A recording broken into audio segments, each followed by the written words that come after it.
La Iglesia IPVR de Colombia, Ebenecer, les da la bienvenida a su predicación dominical.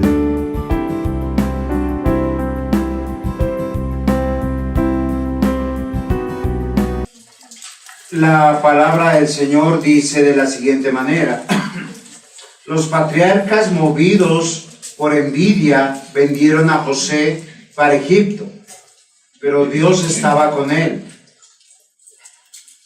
y le libró de todas sus tribulaciones y le dio gracia y sabiduría delante de Faraón, rey de Egipto, el cual lo puso por gobernador sobre Egipto y sobre toda su casa. Vino entonces hambre en toda la tierra de Egipto y de Canaán, y grande tribulación, y nuestros padres no hallaron alimentos. Cuando oyó Jacob que había trigo en Egipto, envió a nuestros padres la primera vez. Y en la segunda, José se dio a conocer a sus hermanos, y fue manifestado a Faraón el linaje de José. Y enviado José hizo venir a su padre Jacob y toda su parentela, el número de 75 personas. Así descendió Jacob a Egipto, donde murió él, y también nuestros padres. Muy bien, mis hermanos, vamos a leer hasta aquí. Recuerden que estamos en un gran sermón. ¿Ustedes se acuerdan quién está dando este sermón? Esteban. Muy bien, Esteban. Y surge una pregunta, porque yo siempre les he dicho, ¿qué tan fácil es predicar? ¿Qué tan fácil es ser cristiano?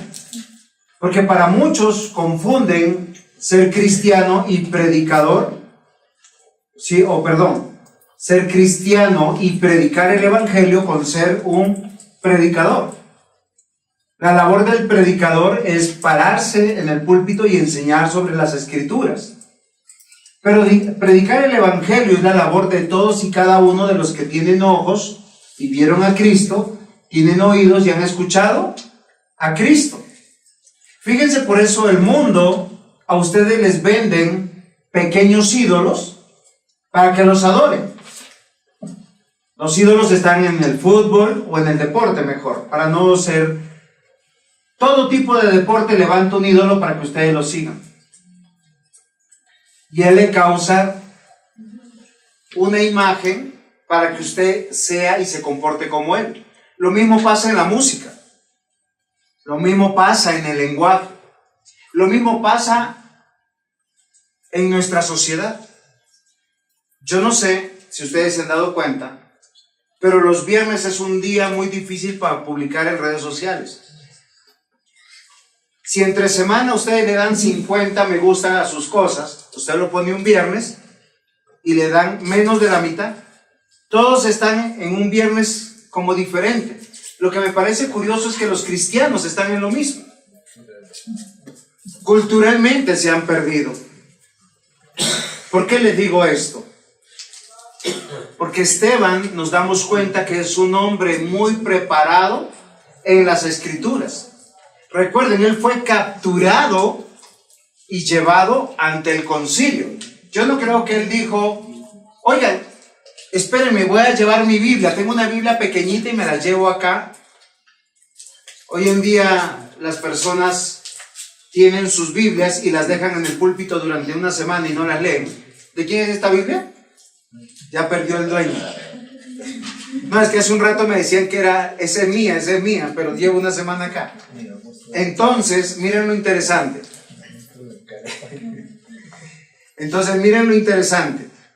Yo quiero que ustedes piensen y mediten. ¿Por qué razón, mis amados hermanos? Porque Esteban, en los tiempos de Esteban, las Biblias como hoy las tenemos no existían. Eran grandes pergaminos y eran costosos. De hecho, esos pergaminos pertenecían a una comunidad. Por eso ellos tenían que asistir a una sinagoga, los judíos. ¿Por qué razón? Porque la sinagoga tenía la escritura y era una escritura que había sido verificada. había unas personas que se llamaban los masoretas, que escribían todas las palabras. Y había una persona que venía y les revisaba la tilde, la iota. En el idioma hebreo, nosotros podemos entenderlo. Cada palabra y las contaban. ¿Por qué razón? Porque ellos verificaban que esta fuera una copia fidedigna del original. Por eso nosotros sabemos que por muchos años la palabra que hoy tenemos es una palabra que procede de los originales. Ellos eran los escribas. Amados hermanos, Esteban sabía cuál era su historia. Y su historia era la historia del pueblo de Dios. No es como hoy que usted dice una cosa como dice otra cosa. Y lo que está haciendo Esteban es un gran sermón. Hace 8 días nosotros arrancamos con el título y es Dios ordena. Sal, habita y confía. Esos fueron los subpuntos. Sal del paganismo. Y si usted ama a sus familiares, arranquen a sus familiares del paganismo. Salgan ustedes del paganismo. El paganismo lo único que hará con ustedes es que ustedes construyan dioses en su corazón y hagan prácticas que ofenden a Dios. No pienses que porque tú crees en Cristo todos tus pecados son perdonados y eso es una licencia para el viernes, el sábado pecar contra Dios. O cualquier día de la semana. Porque tu deleite, tu gozo tiene que ser la cruz del Calvario, el perdón de tus pecados, la historia de la redención. Y Abraham le está diciendo que para tú ser salvo tienes que entender y comprender esta historia que comenzó con Abraham, el padre de la fe. ¿Por qué muchas personas desprecian la iglesia? Ah, no, porque es que vamos a hablar de la Biblia, es lo mismo de lo mismo. Solo nos regañan. Pero ¿cuántos de ustedes se dan cuenta? Y yo les cuento algo. Si usted me cuenta un pecado suyo, yo no estoy aquí para decirle usted está pecando contra Dios. Ni voy a coger el púlpito para cogerlo a usted a mansalva. De hecho, me tengo que retener y contener porque yo quisiera usarlo de ejemplo. ¿Pero qué hago? Evito. Y lo que procuro es explicar las escrituras. Y si usted piensa que estoy hablando de usted, pues arrepiéntase. Así de sencillo. Porque la exposición de Esteban es narrando quién es Dios. Y que Dios no ha cambiado. Y que el pueblo de Dios tampoco ha cambiado. Mientras que Dios es fiel, el pueblo es infiel. Mientras que Dios es perseverante, bueno, santo, justo, el pueblo de Dios empieza a decaer en su fidelidad. Piensen, ¿cuántos de ustedes han arrancado a leer la Biblia y dicen, este año sí la voy a leer? Enero, Génesis. Febrero, Génesis. Llegamos a septiembre, Génesis. Uno nunca termina. ¿Saben cuál es la argumentación de Esteban? Dios no cambia.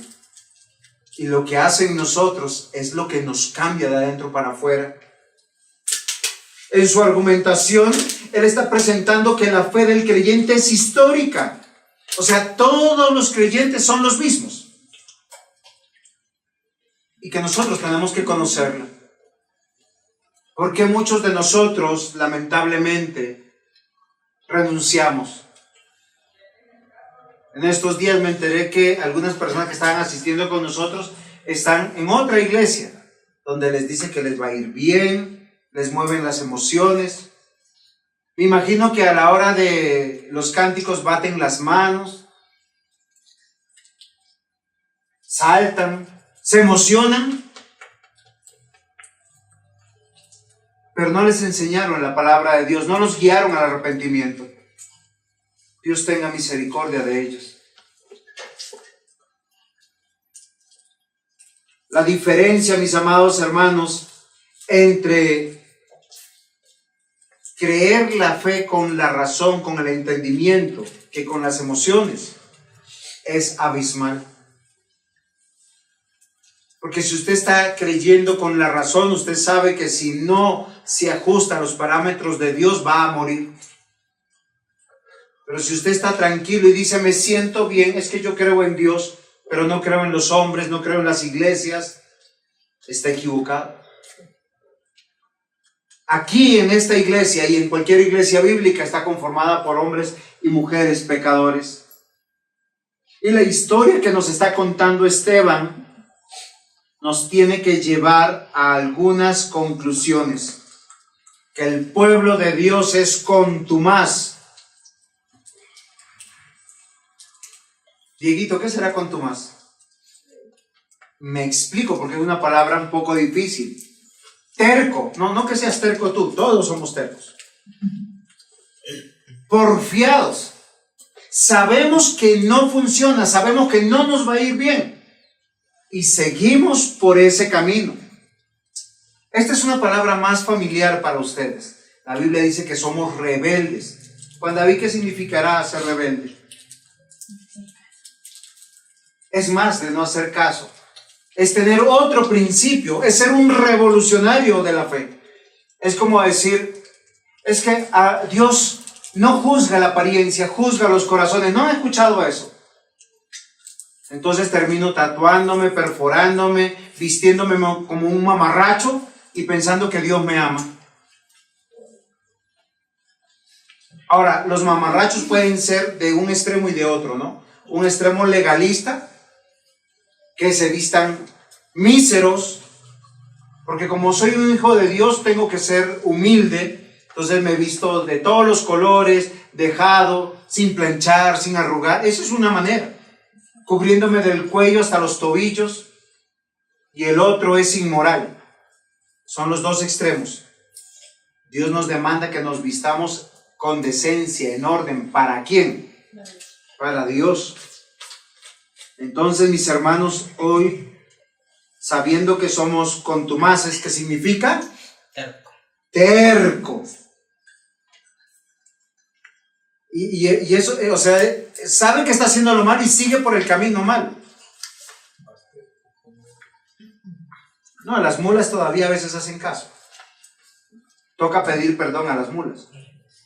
O porfiados, rebeldes, que son revolucionarios, que ellos piensan que tienen un mejor camino, una mejor enseñanza. Pero saben, en medio de todo esto, Dios no cambia. Hoy yo los quiero llamar a considerar la historia del pueblo de Dios. Con esto quiero hacer una introducción para el título.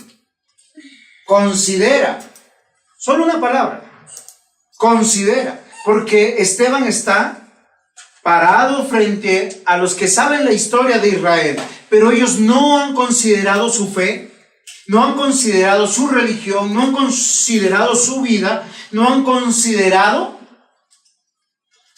si son salvos o están condenados.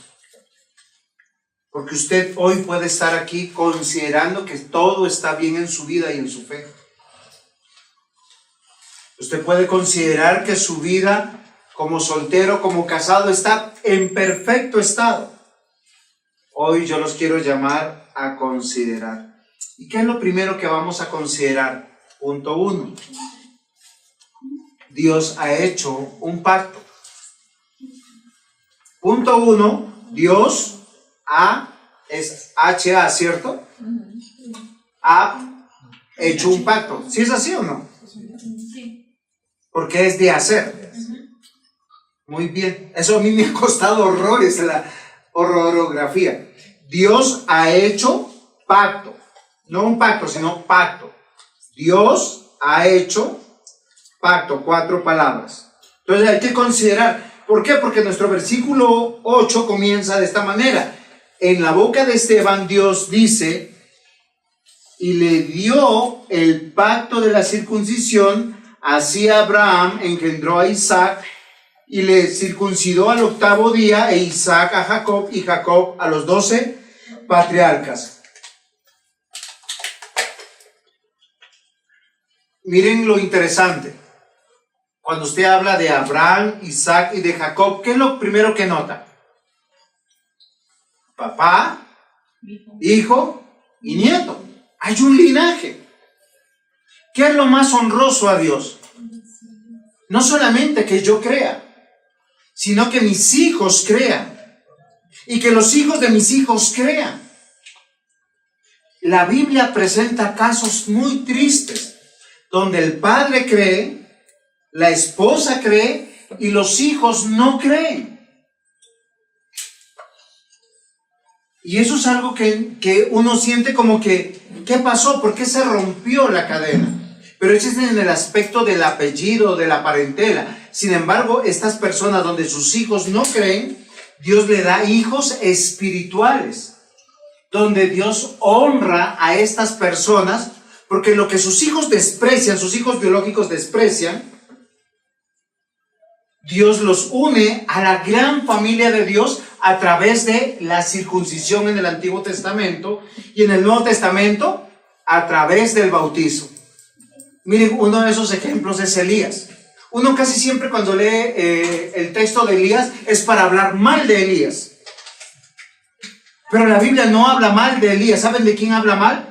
De los hijos de Elías que llegaban a la iglesia a enamorar a las jovencitas de la iglesia, a aprovecharse de su virginidad, de su inocencia. Y sí, Elías les decía, ya era un hombre anciano, y cuando uno es anciano a veces no tiene la misma energía que cuando uno tiene, o es mucho más joven, para no dar edades. Es en serio. Y le dice, ustedes están obrando mal. No es que no le decía nada. Pero uno que le dice a un hombre de 40, de 50 años, como eran los hijos de Elías.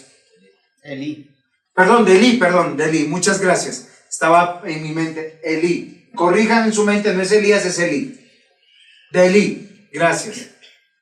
Yo me estaba perdiendo un poquito en el ejemplo. Pero ustedes que saben Biblia me ayudan. ¿Se dan cuenta? Porque yo tengo que saber la historia y ustedes también. Entonces Elí reprendía a sus hijos. Le dice, ustedes no están haciendo bien. Finalmente, ¿qué pasó? Elí murió.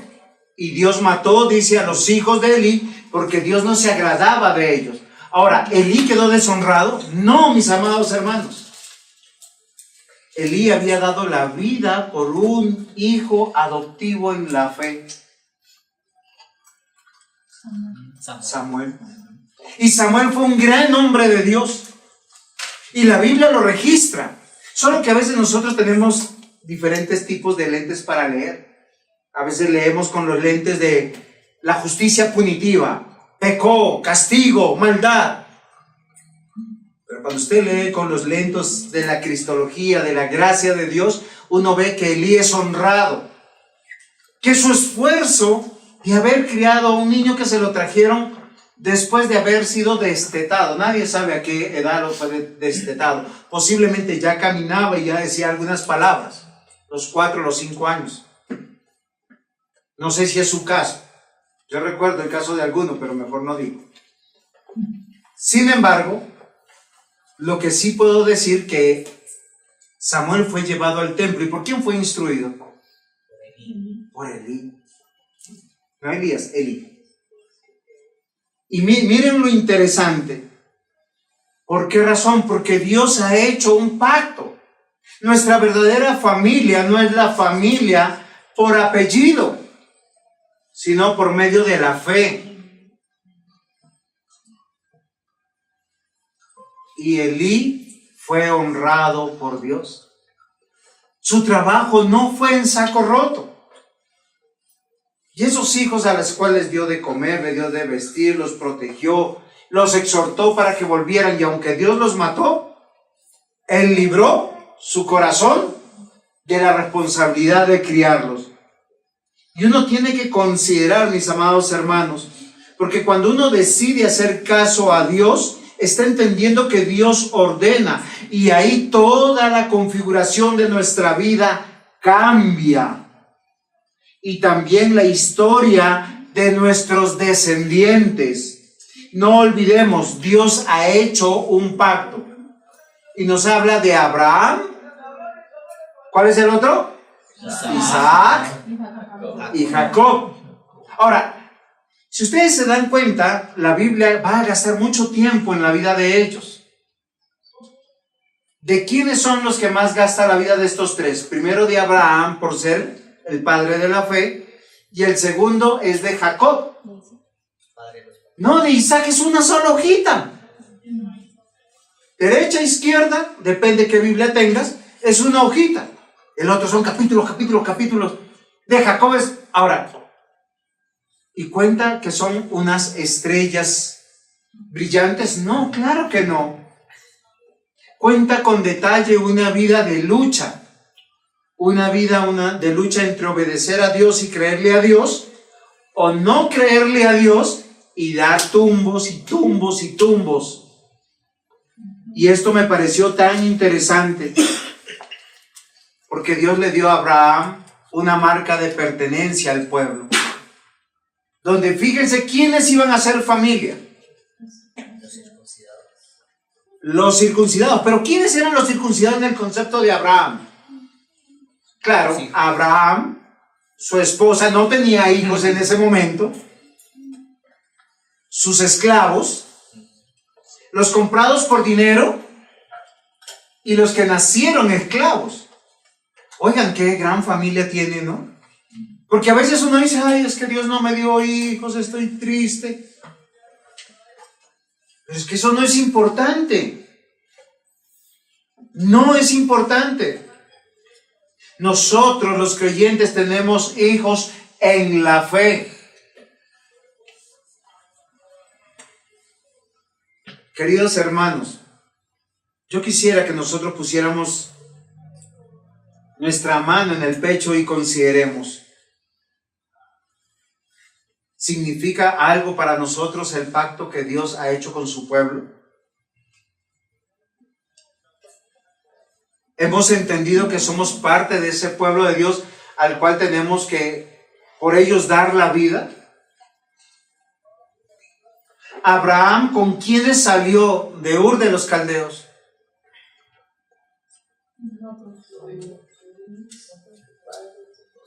Salió con su papá Taré porque ya era un anciano, y salió con su sobrino porque era huérfano y él era como un padre para él. Y no solamente era huérfano, era parte de sus trabajadores. Y con todos su riqueza y todas sus cosas, y él formó un pueblo. Esa era su familia que estaban dispuestos a morir y pelear por él. Recuerden que él, ¿cómo fue a rescatar a Lot, su sobrino? Con un ejército conformado por ¿quiénes? Por su familia. ¿Quiénes pelean nuestras batallas? Nuestra familia de Dios. Miren, los paganos, ¿qué hacen? Venga, tomémonos una. Pero ¿qué hace el creyente? No, apartémonos de eso. Busquemos a Dios. Aprendamos a orar. Miren, queridos hermanos, ustedes saben lo que pasó con mi esposa. Yo tuve para orar con tantos hermanos por teléfono, en vivo. Todos tenían una oración diferente. Me mandaban oraciones al WhatsApp. Unas con las que podía orar, otras con las que no podía orar porque reprendían al diablo. Yo decía, y acá el diablo, ¿qué tiene que ver? No tiene nada que ver. Pero ¿saben por qué le digo? Pero todo cristiano sabe que la mejor manera de pelear la buena batalla es orando. Es donde uno se fortalece, donde uno se anima. Porque uno recurre a las promesas del pacto. ¿Y con quién lo haces? Con la familia de la fe. Pero el pagano, ¿qué te dice? Venga a olvidar las penas. Vamos a alegrar el corazón. ¿Cómo lo hacen? ¿Agradando a Dios? No creo. ¿Blasfemando el nombre de Dios? Claro que sí. ¿Maltratando el cuerpo? También. Porque su celebración de Él dista mucho de la celebración en Cristo. Y hoy yo quiero que usted considere. Dios dijo en Génesis 9:11, miren lo que dice, es extraordinario. Estableceré mi pacto con vosotros y no exterminaré ya más toda carne con agua de diluvio. ¿Cómo los va a exterminar al final de todo? Con fuego. Es la única manera de purificar. Deuteronomio 7:9. Conoce pues a Jehová tu Dios, Dios fiel que guarda el pacto y la misericordia a los que le aman y guardan sus mandamientos hasta 1000 generaciones. Yo les hago una pregunta. ¿Habremos llegado a las 1000 generaciones? ¿Desde Abraham?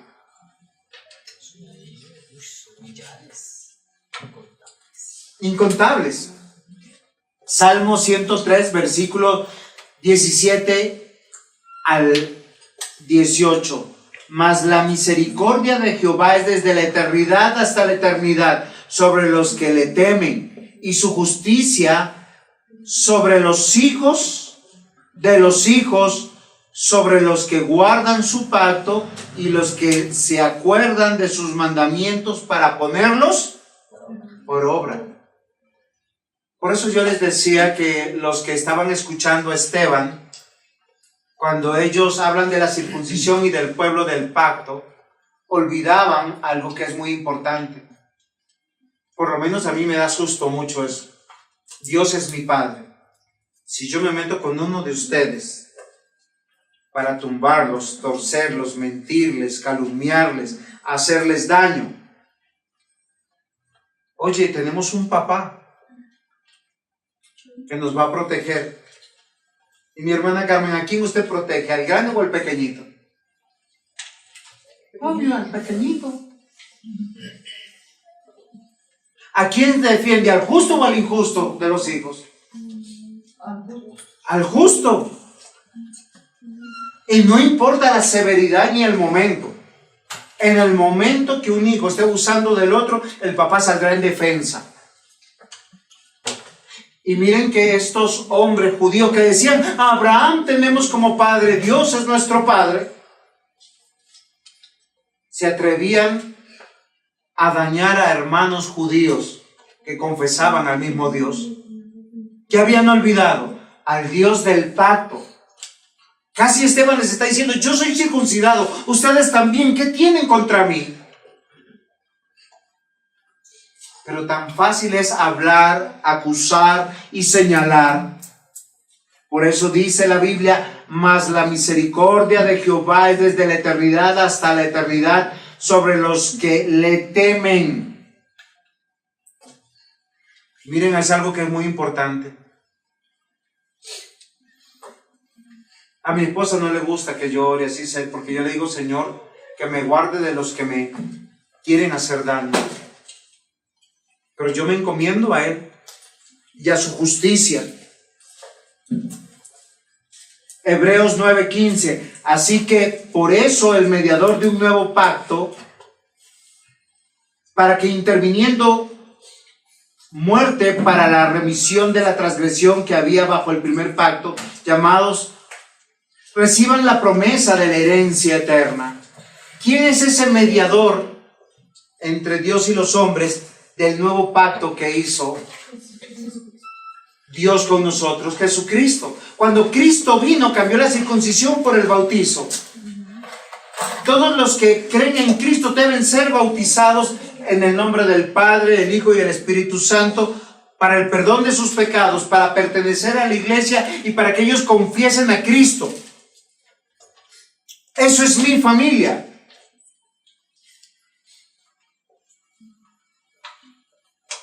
Éxodo 19:5. Ahora pues, si diereis oído a mi voz y guardareis mi pacto, vosotros seréis mi especial tesoro sobre todos los pueblos, porque mía es toda la tierra. Queridos hermanos, Esteban conoce la historia del pueblo, conoce a su Dios, es el Dios de pacto, no de pactos.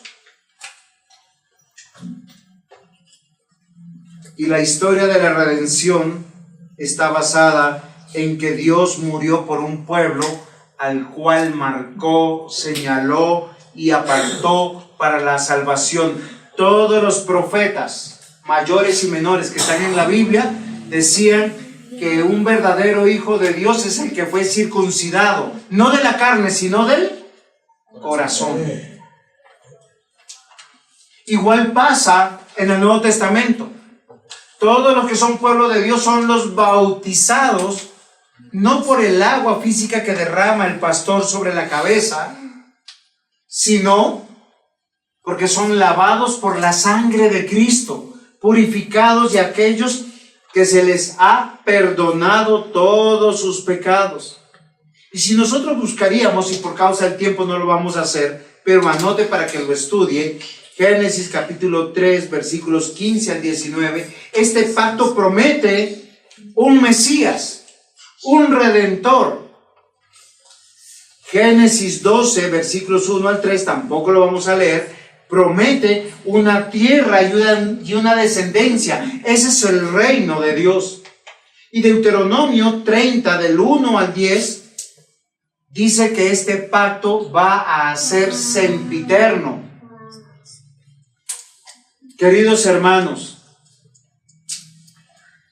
este nuevo pacto simplemente quita todas las sombras y nos da la luz de Cristo. Jeremías 31 al 34 dice: he aquí que vienen días, dice Jehová, en los cuales haré nuevo pacto con la casa de Israel y la casa de Judá, no como el pacto que hice con sus padres el día que tomé su mano para sacarlos de la tierra de Egipto, porque ellos invalidaron mi pacto, aunque fui yo un marido para ellos, dice Jehová. Pero este es el pacto que haré con la casa de Israel después de aquellos días, dice Jehová. Daré mi ley en su mente y la escribiré en su corazón, y yo seré a ellos por Dios, y ellos me serán por pueblo.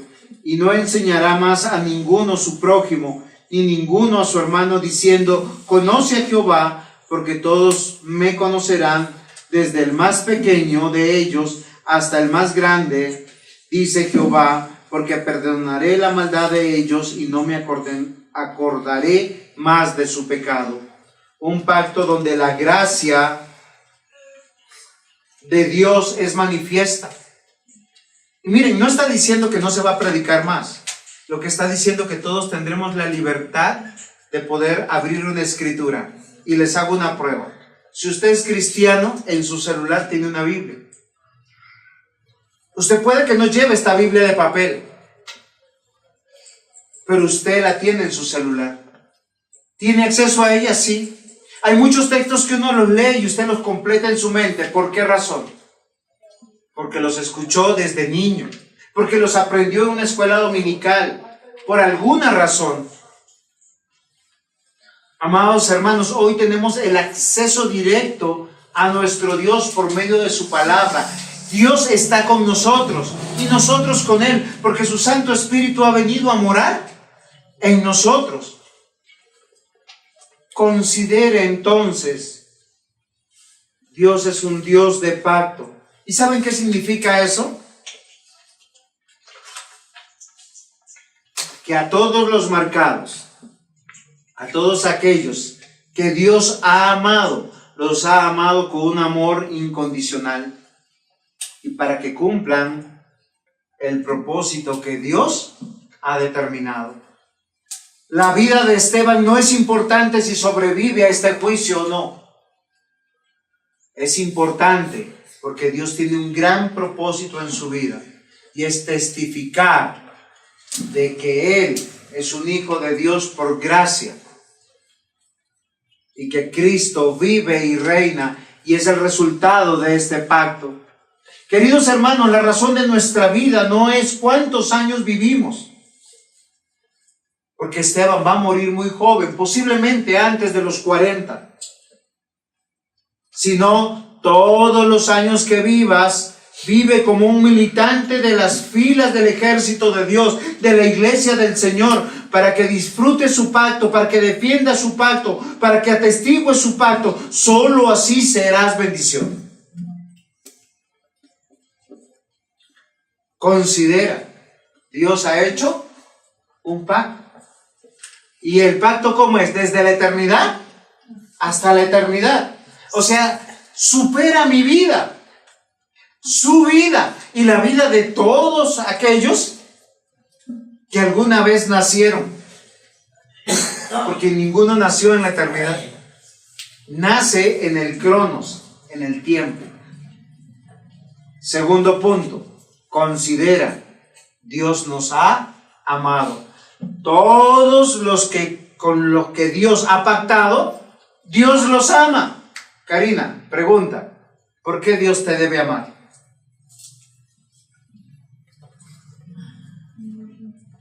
Porque Dios es bueno, santo, justo. Lo que Él debe de amar es a alguien que sea santo, bueno y justo. Ahora, yo no estoy diciendo que Karina no sea justa, porque yo creo que Dios la ha amado, porque ella entiende. Si ustedes escucharan los resúmenes de su devocional, parece una pequeña predicación. Ella los hace en audio. Y es algo que es muy importante. Pero ¿por qué Dios nos ama siendo pecadores? ¿Por qué nos ama el Señor? Muy bien, por causa de Cristo. Y miren, mis hermanos, siempre que seamos amados por Dios, el mundo mismo nos va a aborrecer. Aún los mismos hermanos en Cristo a veces son tentados para ser instrumentos de mortificación para nosotros. Y Esteban está frente a sus hermanos de cultura, de religión, y les está diciendo casi lo mismo. Miren, lo que ustedes están haciendo conmigo, Esteban, ya otro lo padeció. Leo. Recuerden, estamos en Hechos, capítulo 7, vamos ahora al versículo 9. Los patriarcas, cuando dice los patriarcas, ¿a quién se está refiriendo? Miren, recuerde que ya dijo Abraham, Isaac y Jacob. Ahora va a pensar en todos los hijos de Jacob. Esos hombres nobles, justos, tiernos. Bueno, eso es una ironía, porque si usted ha leído la Biblia, eran hombres terribles. Y Dios también los disciplinó por eso. Pero dice acá, los patriarcas, o sea, los hijos de Jacob, movidos por envidia. Oigan, los cristianos también sienten envidia. Vendieron a José para Egipto. Pero ¿por qué vendieron a José para Egipto y por qué sintieron envidia? Miren, hagan el siguiente ejercicio. Usted ve a un hermano que está pecando y usted le llama la atención y lo primero que hace esa persona es molestarse. Como diciendo, no me moleste. ¿Por qué me llama la atención? ¿Por qué me dice? Y lo primero que ellos piensan, ¿sabes qué es? Es que creemos que pensamos que nos sentimos mejores que los otros. Y no es así. José, hijo de ¿quién? De Jacob, cuando iba donde sus hermanos, iba con alegría, con gozo. Fíjense que él lo hacía de esa manera, la Biblia lo dice. Pero ¿qué le decía? Mi papá ha dicho, yo he soñado, Dios me ha dicho. Miren lo triste que es, porque a veces nosotros tenemos envidia de nuestros hermanos, no nos alegramos.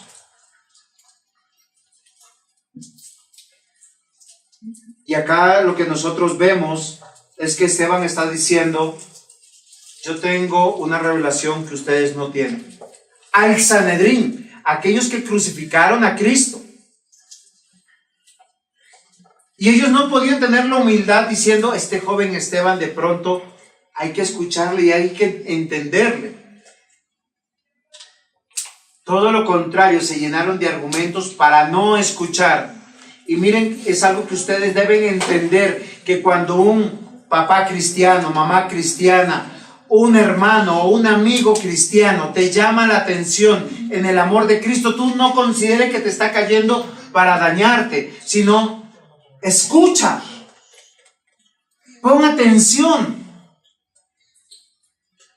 De hecho, miren lo que dice la Biblia. La Biblia dice que cualquier persona se puede acercar al pastor para decirle, pastor, usted está obrando mal. ¿Y qué tiene que hacer el pastor? ¿Poner orejas? ¿Pero cómo lo tiene que hacer? ¿Regañándolo? Muy bien, dice como un padre. Con todo el respeto para un padre. Pero ¿por qué dice que nosotros nos cuidamos de esa manera? Porque todos nosotros somos contumaces y rebeldes. ¿Quiénes, Karina? Todos nosotros. Una manera de ser rebelde es que cuando uno está predicando, el otro esté hablando o haciendo otra cosa. Uno tiene que tratar de poner atención para entender. ¿Y qué es lo que tenemos que entender aquí? Lo que la Biblia nos está diciendo, que Esteban está diciendo que por envidia de los patriarcas vendieron a José para Egipto, se querían deshacer de él. Dice, pero Dios estaba con él.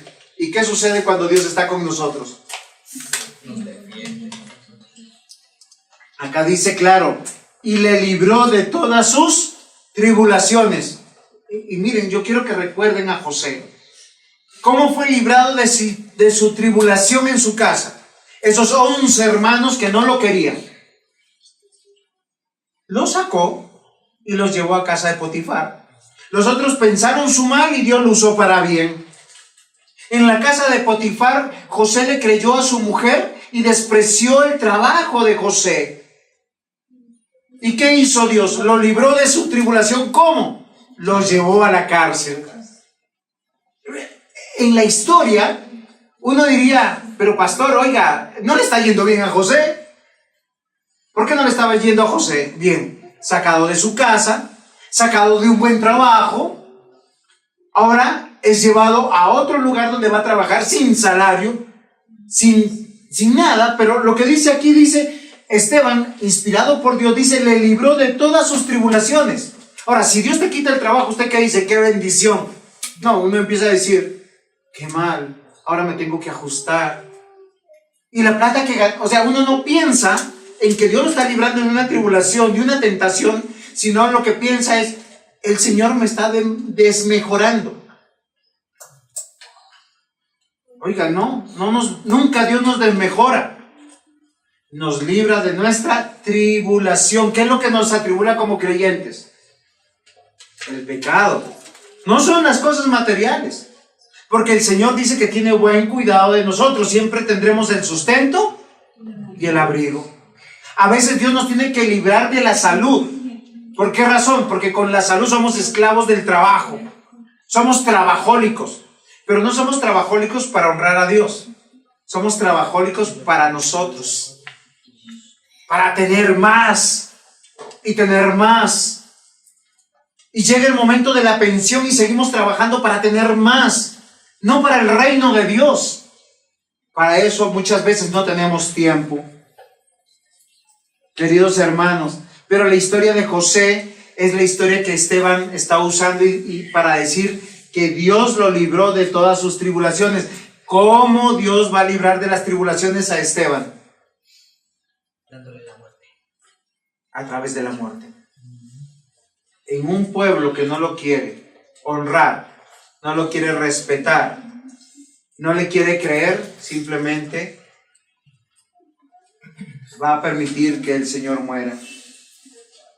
Dice, y le dio gracia y sabiduría delante de Faraón, rey de Egipto, el cual lo puso por gobernador sobre Egipto y sobre toda su casa. Vino entonces hambre sobre la tierra de Egipto y de Canaán, y grande tribulación, y nuestros padres no hallaron alimento. Cuando oyó Jacob que había trigo en Egipto, envió a nuestros padres la primera vez y la segunda vez, y José se dio a conocer a sus hermanos, y fue manifestado a Faraón el linaje de José. Miren, queridos hermanos, Dios nos ama. Nos ama de una manera que nosotros no entendemos. Porque Dios cambia nuestra circunstancia. Por eso nada nos separará del amor de Cristo. ¿Quién dijo que el cristiano no iba a enfermar, o no iba a morir, o no iba a tener un fracaso económico? No, en medio de todo eso Dios lo está usando para bien. Queridos hermanos, el momento más hermoso en la vida es cuando dependemos de Dios en la oración. Y nosotros, ¿saben dónde aprendemos a orar? Es cuando la salud flaquea, cuando la vida se está acabando, cuando hay escasez.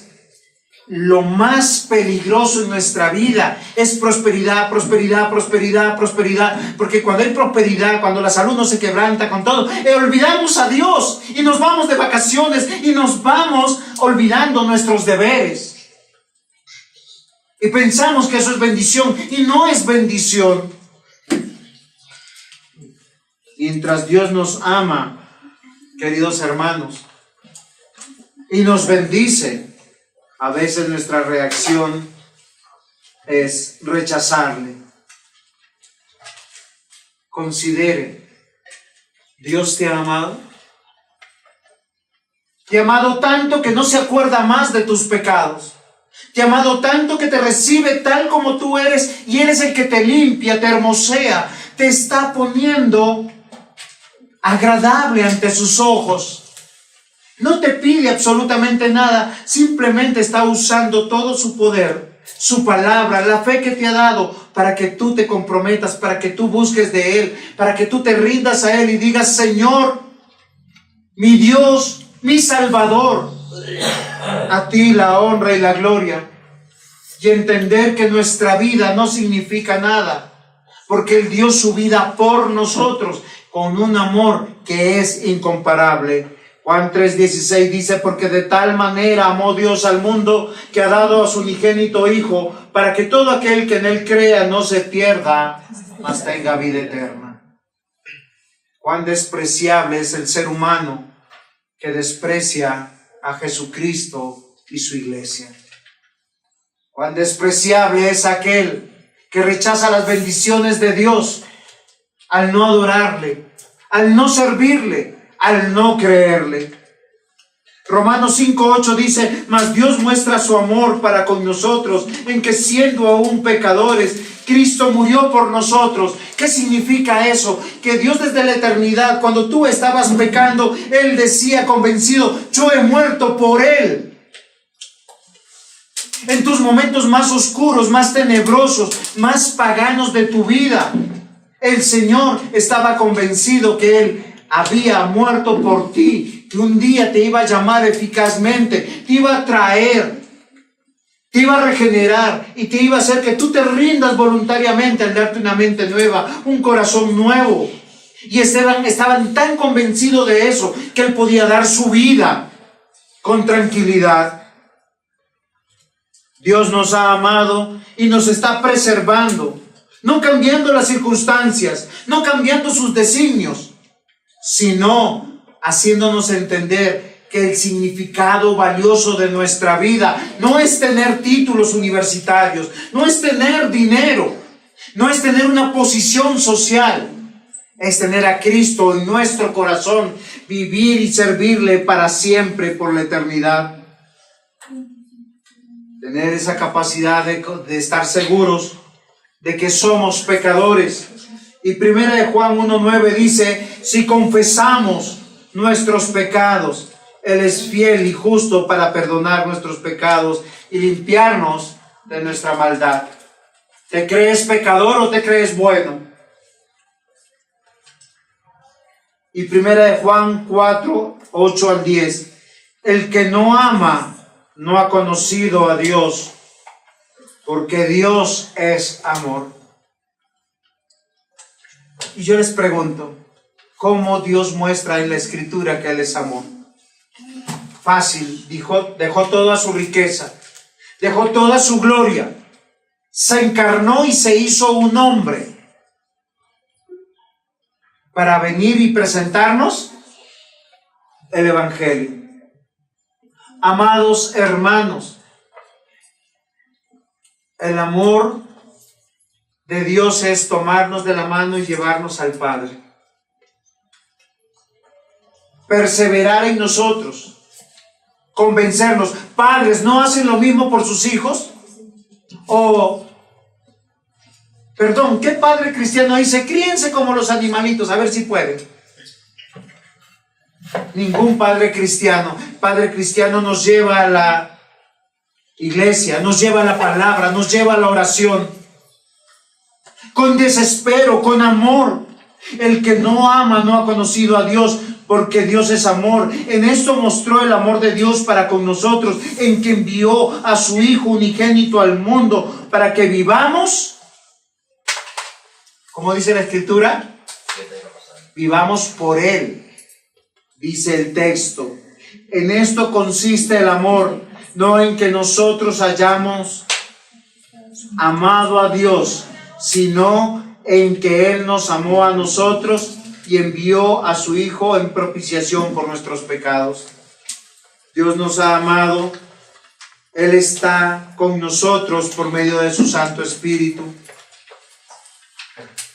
Dios nos ha amado, nos sustenta en su favor, en su voluntad. ¿Saben qué significa?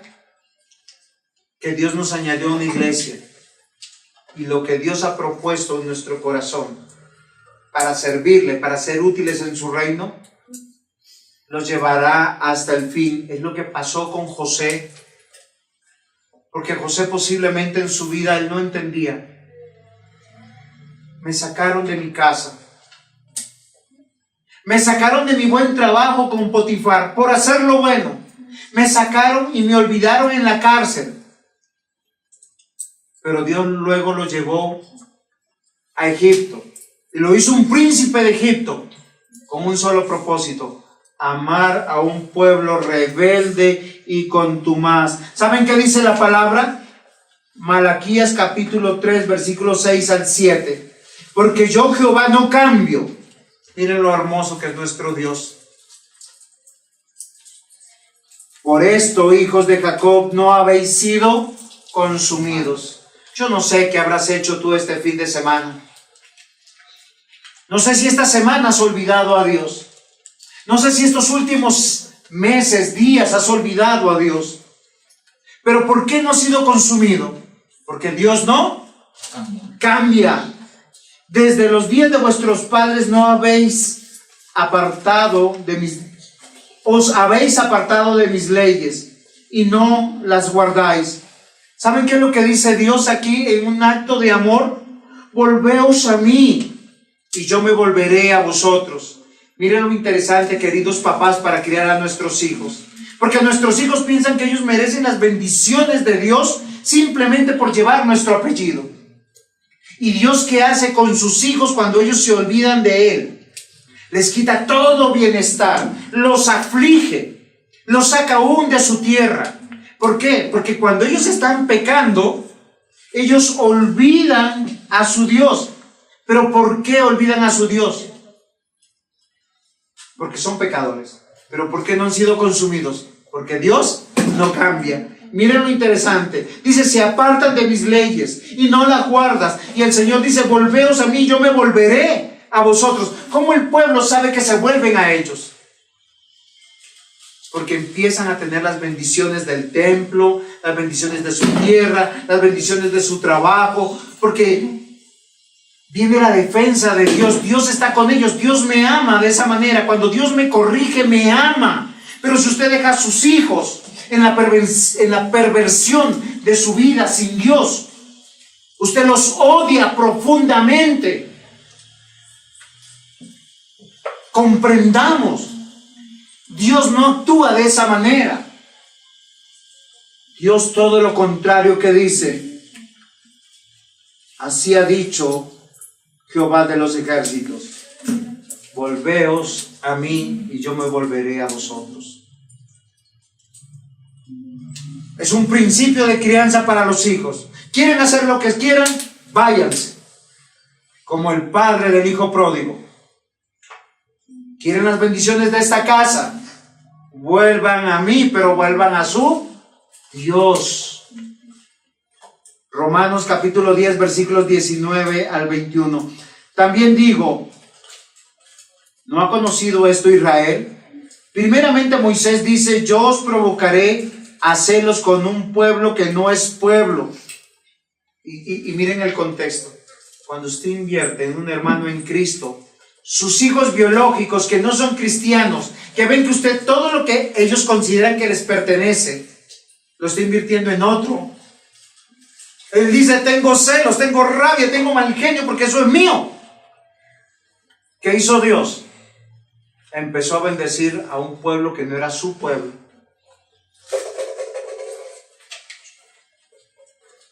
Dice, con un pueblo insensato os provocaré a ira.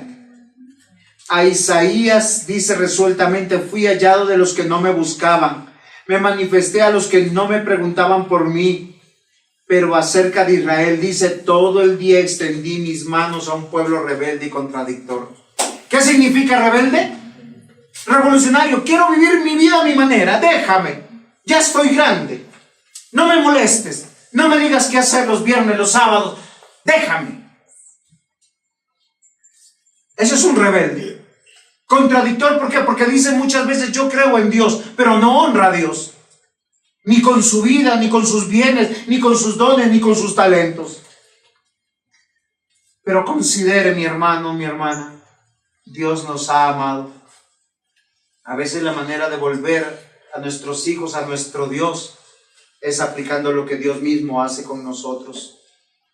¿Cuál es la base de nuestra confianza? ¿Cuál es la base de la confianza de Esteban en su predicación? Este es el tercer punto. Dios está con nosotros. Miren, queridos hermanos, no me crean a mí. Crean los principios de la palabra de Dios. Pónganlos por hecho, por obra. Y realmente ahí está la efectividad. Ahí está realmente el progreso, la bendición. Miren cómo sigue en Hechos capítulo 7, versículo 13. Y en la segunda, Jesús se dio a conocer a sus hermanos y fue manifestado a Faraón, el linaje de José, y enviado José hizo venir a su padre Jacob, a toda su parentela, al número de 75 personas. Así descendió Jacob a Egipto, donde murió él y también nuestros padres, los cuales fueron trasladados de Siquem y puestos en el sepulcro a precio de dinero. Compró Abraham a los hijos de Amor en Siquem. Todos, desde Abraham, Isaac, Jacob. Ahora los 12 patriarcas tienen una esperanza. Es todos estar juntos aún en la muerte. Yo quiero que recapitulemos, mis hermanos. Dios ha hecho un pacto. No pactos. Un pacto con su pueblo.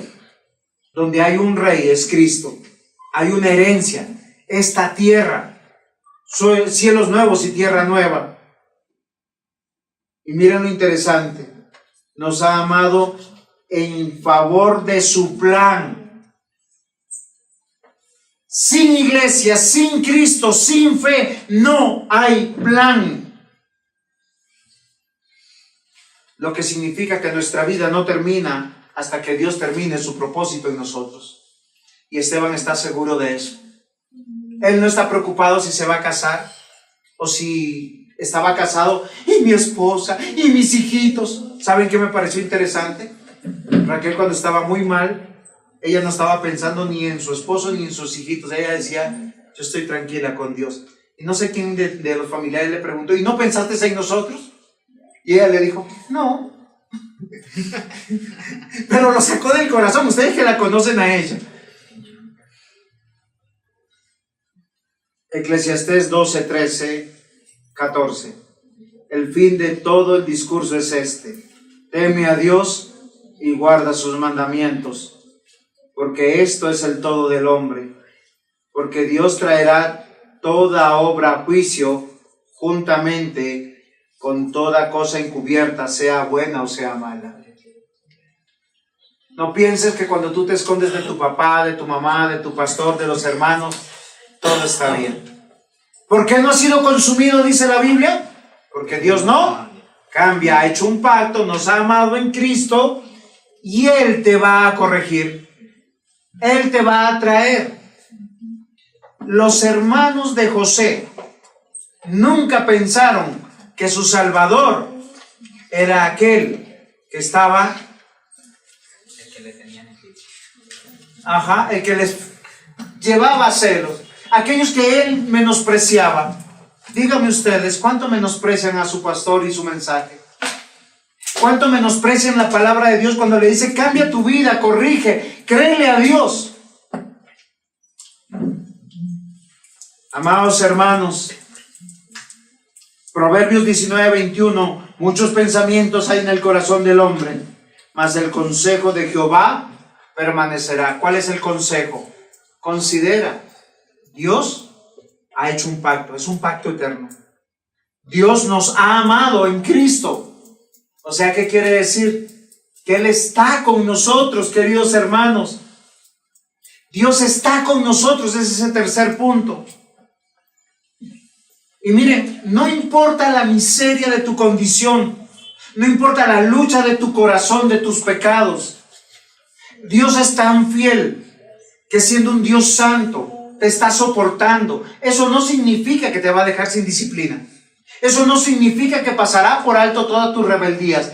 Eso significa que tú sufrirás en esta tierra mientras que llegas a ser limpiado, purificado por nuestro Dios. Filipenses capítulo 2:13 dice: por tanto, amados míos, como siempre habéis obedecido, no como en mi presencia solamente, sino más ahora en mi ausencia, ocupaos en vuestra salvación con temor y temblor, porque Dios es el que en vosotros produce así el querer como el hacer por su buena voluntad. Hoy, mis amados hermanos, yo quiero que ustedes consideren junto conmigo la bendición de que Dios está con nosotros. Si usted no quiere sufrir, y miren que eso es como un disparo al aire, porque yo les digo, Dios no quiere que sufras, pero para que no sufras, haz las cosas a la manera de Dios, no a la manera del mundo. No eres un huérfano, no eres una mascota. Eres un hijo de Dios y tienes a Dios como Padre. Y la bendición de Dios es esta.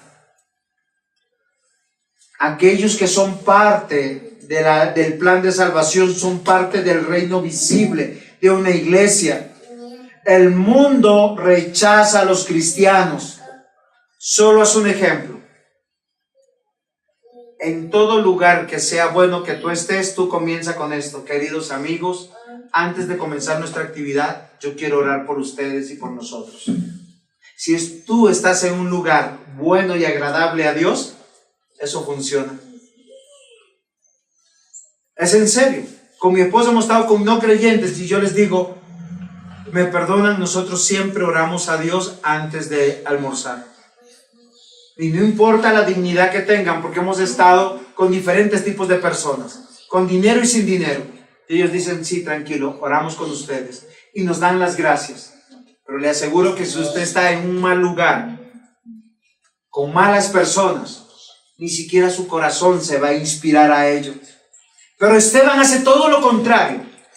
Con personas que clavaron, crucificaron, mataron al autor de la vida. Él les dice, les voy a presentar el evangelio y los hace con valor.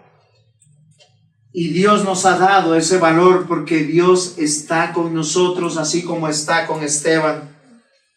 El triunfo sobre cualquier circunstancia, porque sus propósitos divinos aún suceden en medio de la injusticia del mundo.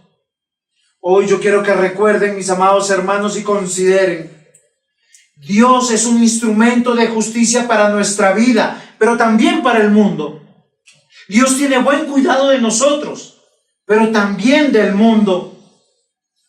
Dios no está persiguiendo a nadie. Todo lo contrario, Él quiere vincular a cada uno de los que están dentro de su libro de la vida para salvar. Y usted puede ser ese instrumento en su trabajo, en su centro de estudios, en medio de su familia. La confianza de Esteban es la misma de José. Dios está conmigo. Él es el único que nos puede librar de nuestras aflicciones, aunque estas aflicciones duren un poquito de tiempo. ¿Cuántos años duró las aflicciones de José con David?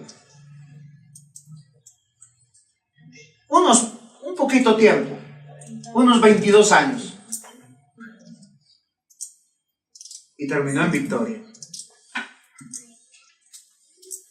A nosotros nos puede durar toda la vida. Queridos hermanos, José, como Esteban, son perseguidos por los suyos, son maltratados por los suyos, son juzgados por los suyos. Sin embargo, José y Esteban servía a los suyos. En este libro que se llama la Biblia, presenta la aflicción que tienen las personas que son amados por Dios. Queridos hermanos, cuando usted le diga a un hermano o una hermana biológica, a un hijo o una hija, busque de Dios, usted será despreciado por su rebeldía y por ser contumaz. Pero no se detenga, confíe. Dios está con usted. Dios es un Dios de pacto. Dios es un Dios que nos ha amado. Dios está con nosotros. Y hoy yo los quiero invitar a salir con esa convicción. Ojalá que seamos multiplicadores de la fe y del pueblo. Ojalá que tengamos el valor de dar nuestra vida para agradar a Dios y no a los hombres.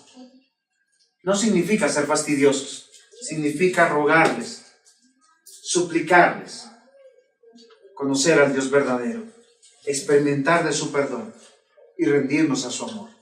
Amén. Amén. Pongámonos en pie, vamos a dar gracias al Señor.